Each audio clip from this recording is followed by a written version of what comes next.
A simple vista pareciera que los maestros tenemos superpoderes, paciencia infinita, visión periférica y la capacidad de detectar quién no hizo la tarea desde la puerta. Pero detrás de estos poderes hay metodologías, experiencia y teorías del aprendizaje que nos ayudan a entender lo que pasa en el aula. El aprendizaje no es magia, es ciencia, experiencia y acompañamiento. Bienvenidos, bienvenidas a este espacio de reflexión académica. Les habla Carolina Cubillos Moreno, psicóloga y docente de básica primaria. En este espacio hablaremos sobre tres enfoques fundamentales en el proceso de enseñanza-aprendizaje: el enfoque conductista y la creación de hábitos, el enfoque cognitivista y la comprensión de los procesos psicológicos y cognitivos en cada etapa del desarrollo. Y finalmente, el constructivismo, que busca el aprendizaje significativo sin desconocer los conocimientos previos, la autonomía y el modelado. Cada uno de estos enfoques con aportes valiosos para la práctica docente. En esta tarde reflexionaremos sobre los principios de cada uno, su aplicación en el aula y su relevancia en la labor docente.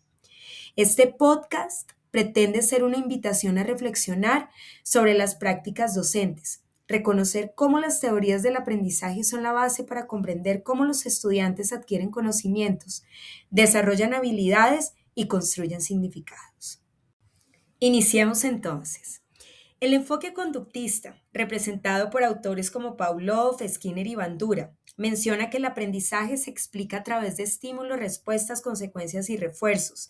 La conducta observable es el centro del proceso y el aprendizaje ocurre mediante la repetición, el refuerzo y la asociación. El docente es quien organiza el ambiente y define las respuestas esperadas.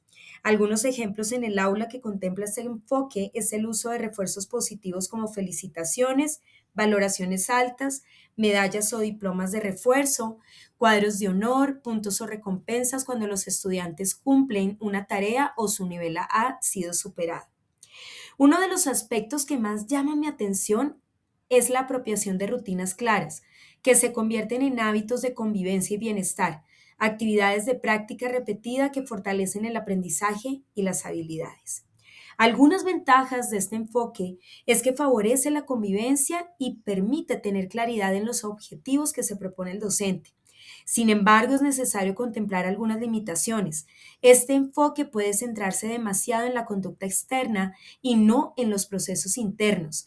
Existe un riesgo de dependencia al refuerzo externo por parte del estudiante, que lleva a poca motivación intrínseca. Asimismo, este enfoque no siempre promueve la autonomía y el pensamiento crítico.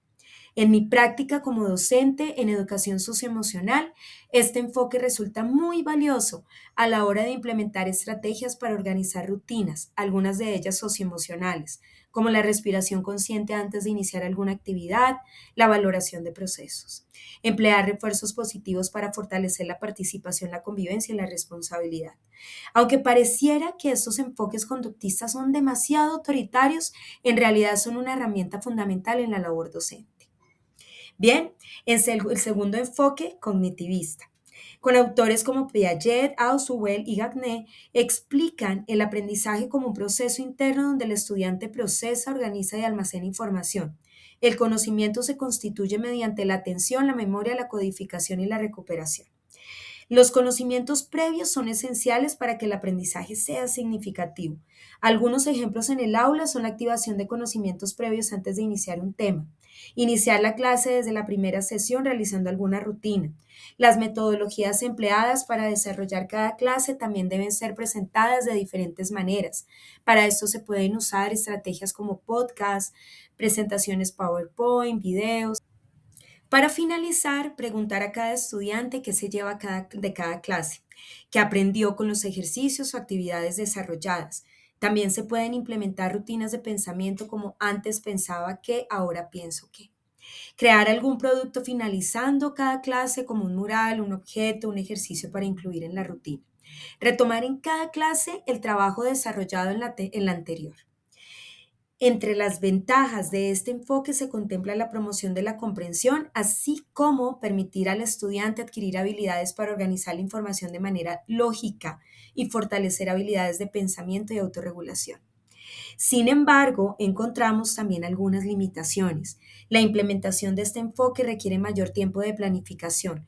No siempre es suficiente para atender diferencias individuales sin apoyo adicional y en ocasiones puede ser complejo para estudiantes con dificultades de atención o memoria.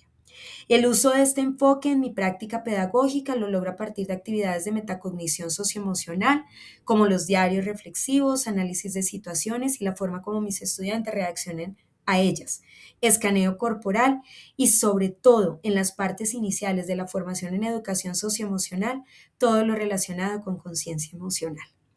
Finalmente, el constructivismo, con exponentes como Brunner, Vygotsky y Aswell, plantean que el aprendizaje es un proceso activo donde el estudiante construye significados a partir de la interacción con el entorno, los otros y sus experiencias previas. El docente actúa como mediador y guía. En el aula se pueden con este enfoque desarrollar actividades de descubrimiento guiado como las metáforas, el trabajo colaborativo dentro de la zona de desarrollo próximo.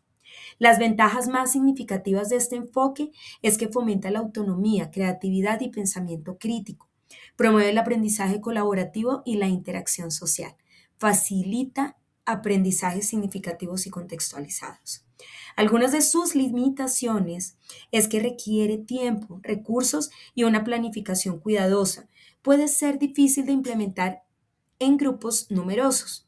En mi práctica docente aplico el constructivismo mediante la construcción de metáforas que explican la diferencia entre diferentes conceptos como la alegría y la felicidad, la implementación de estrategias de atención plena y próximamente la implementación de ejercicios de corregulación emocional, lo que tengo pensado para mi trabajo de grado del doctorado. Por otra parte, la creación de acuerdos de convivencia, actividades de diálogo reflexivo. Y bueno, como reflexión final, considero que ser coherente en las prácticas docentes requiere contemplar que cada una de las teorías del aprendizaje aporta elementos valiosos para la labor docente. En la práctica diaria, combinar estos enfoques permiten atender las necesidades emocionales, conductuales, cognitivas y sociales de las personas que tenemos a cargo y de quienes somos guías en su proceso de aprendizaje. Es necesario crear ambientes seguros, llamativos, motivadores e innovadores que permitan el aprendizaje con conciencia. Las estrategias que se usan en las prácticas docentes deben ser el resultado de la implementación de todas ellas. No deben usarse por separado o casarse con una de ellas. Deben complementarse reconociendo siempre los intereses de los estudiantes. Es importante recordar que la motivación que resulta de la variedad de la implementación de todas estas metodologías es el primer paso para lograr un aprendizaje significativo.